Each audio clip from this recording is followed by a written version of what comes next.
Who is Kelechi Chilaka? Where does she come from? How does she exist? Keep watching to find out. Casey comes from Nigeria. She's a dancer. She's a film director. She's a video editor. I met Casey 25 years ago. But I started to get to know her when she turned 10 years old. Yeah, that's how far I've known Casey. I've known Casey for the past 15 years officially, but unofficially I've known her for 25 years. She's going to be turning 26 this year. Kelechi Chilaka is one of the few people I have met that loves fiercely. She is a fierce lover. She either loves you or she does not love you. And if Casey likes you, you will know. That's one of the things I love about her. You'll never have to guess where you stand with Casey. You'll never have to guess if she likes you or not. Be it romantic relationships, be it friendships. She strikes me as a no-nonsense person. And so if she does like you, she will tell you. She will tell you in more ways than one that she fancies you. When she's indifferent about somebody, that's it. And believe me, she doesn't hate or no. She's not the kind of person that says, "Oh, I hate you so much, I want to kill you." No, she just is indifferent. That's her. You know, I love how she protects people that she loves, even if sometimes she might come across as aggressive. You know, an aggressive protector. She's like a mother hen that fights bloodbath, the bloodbath for the people that she protects. People that she loves, she protects with fierceness. And she takes care of the people that she loves like she takes care of herself. Sometimes she even looks after her loved ones and friends more than she does herself. She is very sacrificial. Casey is one of the people I've met that she can carry your matter on her head. Once she's into you, once she's loyal, you have her as a friend, you don't have to worry. You tell Casey, this is something that she will carry. She'll say, don't forget about it, say no more. She carry your matter for her head. She gives her all into every single thing that she does. Another thing that I love about Casey is her love for God. Like I said, Casey is a fierce lover. She's a loyal person, and when she loves wholeheartedly. When she's into you, she's into you wholeheartedly. So that has reflected in her relationship with God as well. She's the kind of person who aspires to be all with God. Like, there's no leg outside. She's not about to take God as a second option. She's not about to take God as a second option. She loves fiercely, and she is the kind of person that once she gets convinced about someone, in this particular case I'm talking about God, she gives her all. And I think that God has made her that way because she's about to teach a generation how to be like that, how to be all for one and one for all. And one with God is majority. She has this particular trait in her that once you have her in your corner, you've got to build a very good support system. You've got a good backbone. Since I've known Casey, she has been a workaholic. Casey works hard. I have never seen someone that's as hardworking and resourceful as Kelechi. My God, she's very smart. She's a very smart person. You can be speaking with her right now and she can read into the conversation and beyond what you're speaking. She's a fast thinker also. I could be speaking with Casey and her mind has gone a million miles before mine. She's a very fast thinker and she moves really fast. Have you ever seen Casey walk? She walks fast. She works like there's somewhere she has to be. If you've ever noticed it, please put it down in the comment section. She walks really fast and she has this very unique walking step that you will not mistake her for anybody else. You know, that's a Kelechi walking right there. She walks fast. She works like she has a goal in mind. Like, there's no time to waste. Like, she walks like time is money. But the way she walks is exactly how she thinks. She even thinks faster than she walks. I could be speaking with Casey about a project. Casey has carried my matter on her head and she's like, okay, okay, we can do it this way. Before you know it, she has brought out 10 different ways we can do it. I love that innovative mind of hers. But sometimes her mind can be timid. Sometimes, due to limitations of her own self, she can limit herself from dreaming too big. That is something that, she needs support. She needs people who believe in her more than she believes in herself. People that can fuel the fire in her and make her know that, you know what, you're not crazy. This is possible. And if she has that kind of support system, believe me, eyes have not seen, ears have not heard the things that she would accomplish in her life. But while growing up as a child, she didn't get so much support. She grew up in a family where she wanted to be a dancer. She wanted to go on a dance competition. But every single time, for some reason, she got shut down. Whenever she dreamt big, whenever I will give you a story. She told me the story one time. She said, it was Martina dance all, and her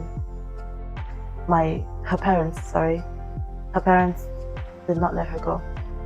So seeing her watch something that she's always been passionate about, seeing her come alive, and she watches people on TV dancing, when it's not just a dance, it was the whole creative process behind it. Because on that TV show, they show you a little bit of the behind the scenes and how much they've worked hard to come up with this routine. And even as a little child, even as a teenager, she could see that. And she was like, you know what, this is why I want to go to this show. I want to be able to push myself beyond my boundaries, beyond the limits of my mind. That's why I want to go. And every time she would imagine, she had this whole thing planned out in her head. And then one particular day, she kept on pestering mom. And mom, she lived with her mom's sister. And so one day, her auntie just said, you know what, you're not going anywhere. And she said it so, there's a way an African parent will talk to you. It's a full stop. It's not an argument. It's not a comma. It's a full stop. And so that was the vibe. And it was like her dreams, for some reason, she has never remained the same. Yeah, I'm getting emotional now. For some reason, she has never remained the same. She never remained the same since that time. And so she's been scared to dream big. And I'm going to keep on praying for her. I'm going to keep on encouraging her with the word of God, to know that there's nothing that you put your mind to through the help of Christ that you cannot achieve. One of the things I love about Casey is how determined she is. The only time you can ever get that girl to change her mind about something, the only time you can ever get that girl to do your bidding is maybe when she's biased about you, and so you can easily influence her, or when she's still unstable in her decision making concerning that particular topic or issue or situation. But the moment she makes up her mind, the moment she tells herself, I'm done, or I'm gonna do this, that's it. That's another beautiful trait I love about her. That's it. The only way you can really get her is if you're someone she listens to a lot, and you speak to her, she'll pause and probably give it a rethink. Or she's trying to make a decision, but her mind is still wavering. You could either convince her, towards the right or towards the left. You have a chance of influencing her. But once she has finally come to a decision, that's it. It's take her from there. It has happened in all of her relationships. Once she cuts people off, when she decides, I'm tired of trying, this is over. That's it for Casey. You will beg, you will cry, you will do anything. She's done. That's for relationships. But yeah, that's how determined she is. She might waver a bit here and there, but she's strong. She's got a strong-willed mind. She just needs people that have the same kind of mind as she does, and people that are also soft-hearted as well, because she can tend to become too strong. There's something that there's a disadvantage to being too strong, because it might brush off as being a bit harsh and stuff. But yeah, Casey's got a soft side. Oh, believe me, she's got a soft side. Sometimes she may come off as abrupt and loud and aggressive, but that's literally how she grew up and how she was trained, or the environment that she grew in. Those are results of who she is and how she behaves now. But she's got a soft side. She listens when she needs to.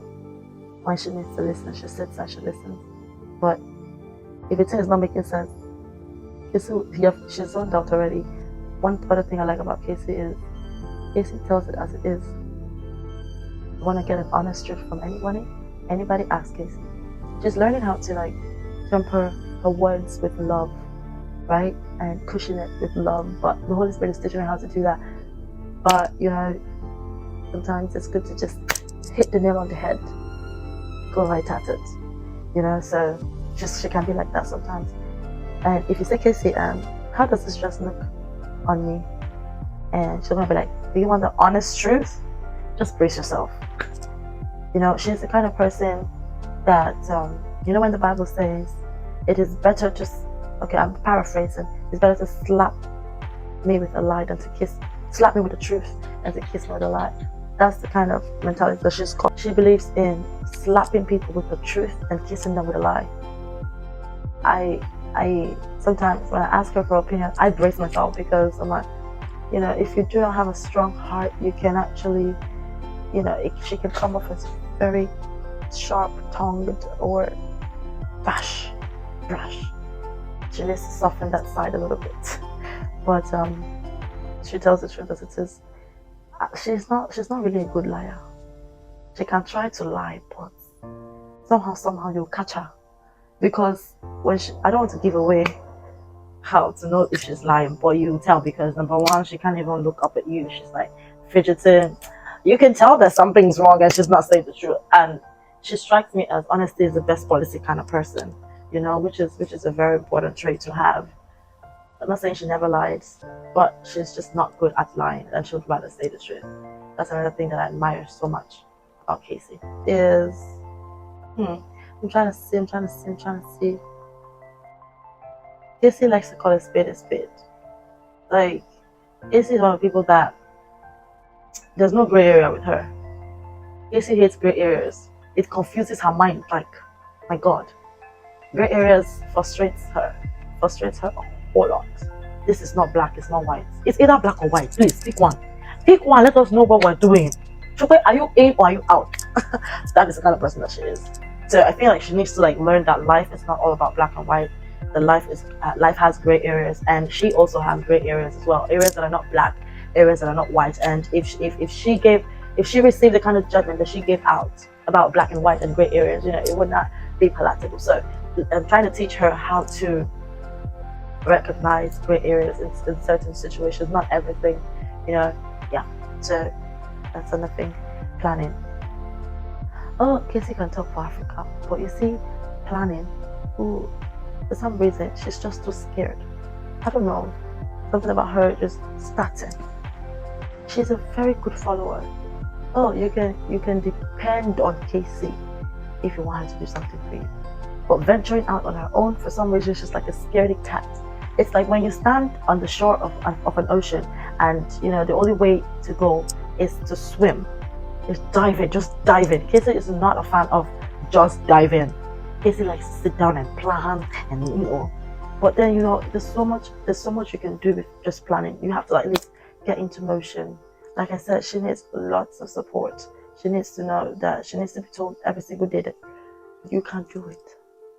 You know, your idea is not too big. Okay, let's not think about the big picture for now. We have thought about the big picture, right?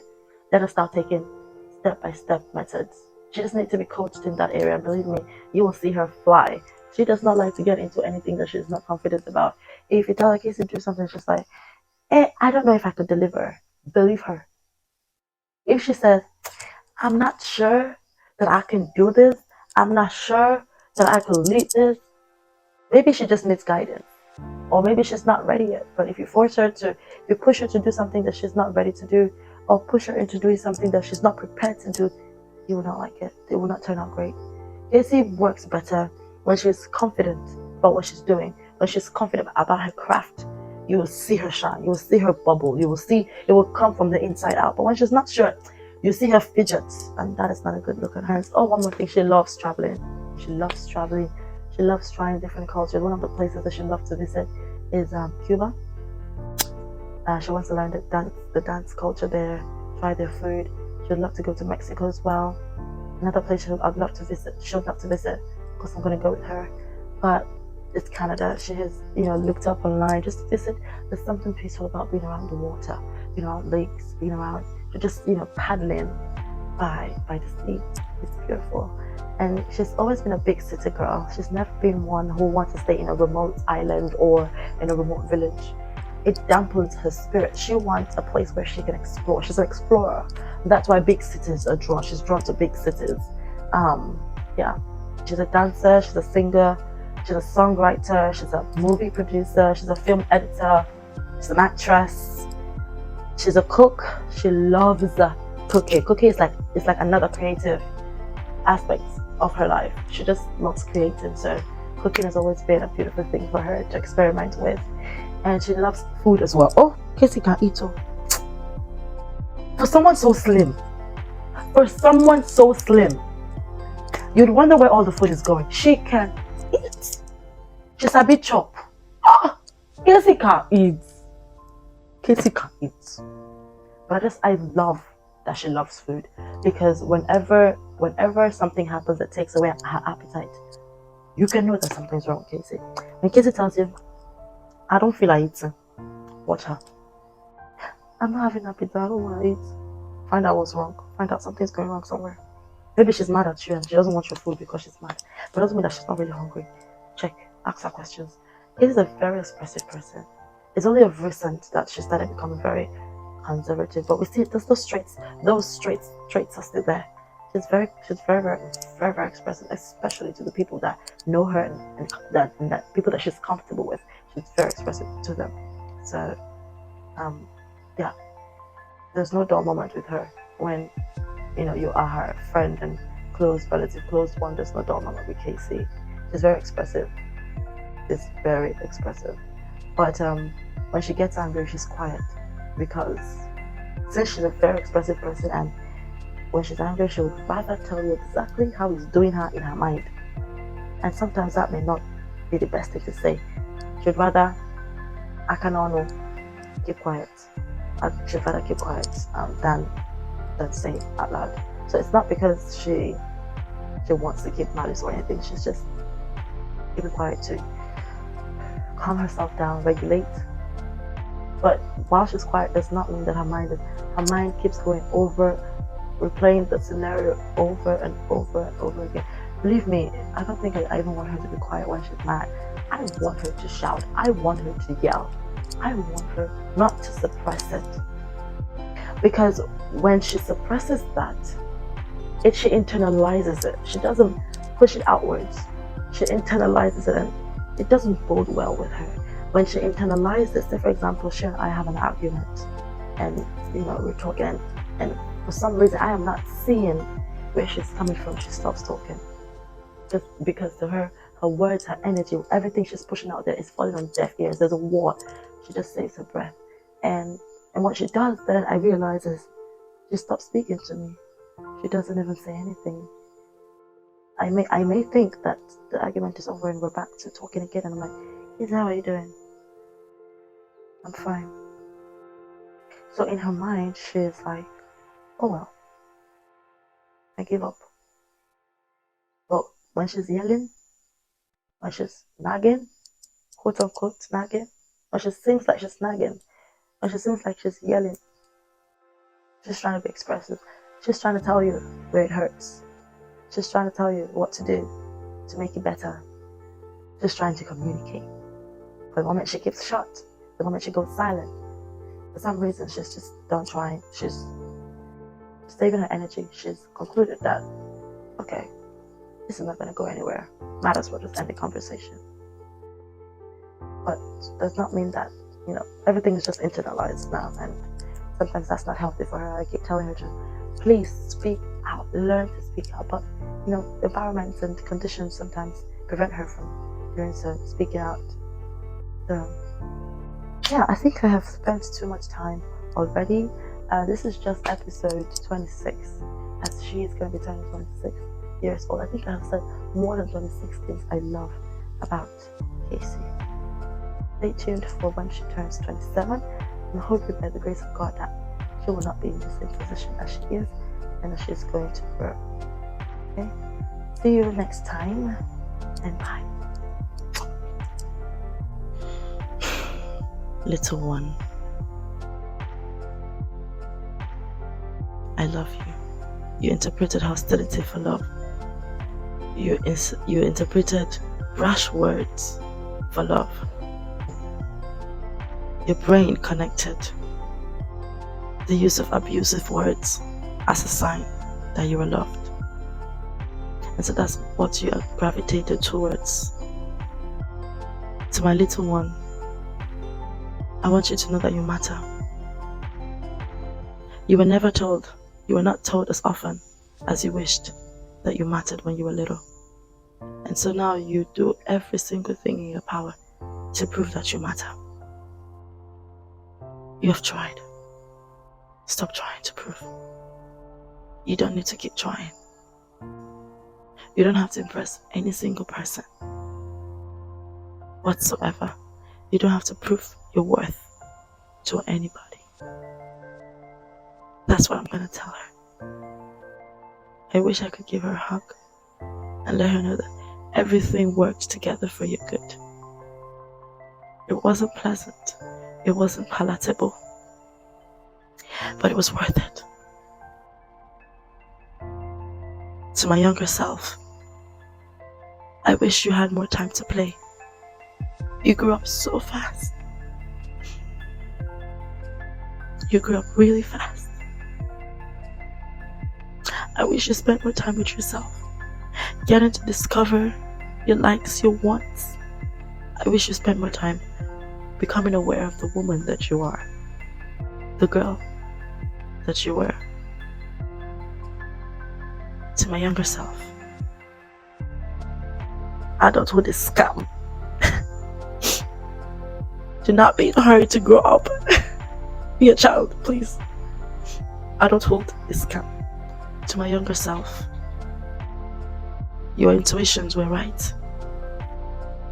Your instincts were right. I am sorry that they got shut down. And by shutting them down, you doubted yourself. You second-guessed yourself. But I'm here to reaffirm to you that your instincts were right. Your intuition matters. Your voice matters. Your opinion matters. To my younger self, I wish you received the love that you needed rather than the ones that you got, so that you could really learn how to show that love again to people outside. But you can only give what you have, can't you? To my younger self, pay attention to your heart. Do not let anyone dictate to you how to live your life but God. Not your parents, not your siblings, not your friends. First of all, find out what it is that God has called you to do on earth and stick with it. To my younger self, I wish I loved you more. You sought so much, so hard for approval.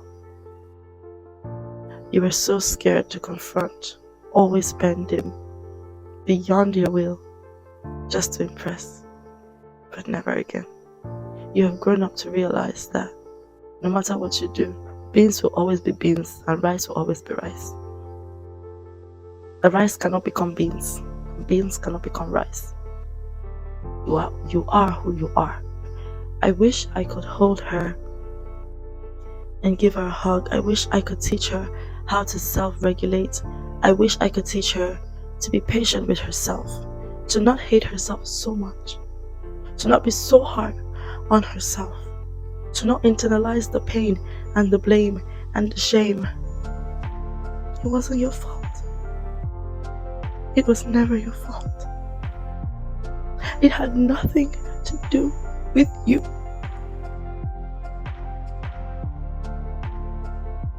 I wish I could tell her that God loves her unconditionally, and there is nothing that she'll ever do that will change the way He sees her. I was taught conditional love, and so I never got to love myself unconditionally. But I'm becoming aware of it, and I am healing. Every day that the pain comes, every day the pain hits me, I go back to God. I am comforted. Sometimes I want to be comforted by another human as well, but who will understand where I'm coming from? Who will understand my pain? And so to my younger self, I wish that you're more patient with yourself and taking it one step at a time and not carrying too much that you cannot even fend for yourself. But I'm proud of the woman that you're becoming. The sky is only a starting point. No one can believe in you more than you believe in yourself. And I want you to just take a step aside and sit down and reflect on how far you have come. You are a jewel. Person will get you get better too. But you still need to work on yourself. You still need to work on those areas that needs fine-tuning. You still have a lot to unlearn. All you need is a tender, loving environment to foster that. I love you, baby. And I'm committed to spending the rest of my life getting to know you. Everything about you. I'm spending the rest of my life with intentions of getting to know you. I'm going to become very intentional about you. And I want you to know that from the depths of my heart, I do love you. Even when you don't love yourself, I love you. Thank you for coming to my TED Talk. Goodbye.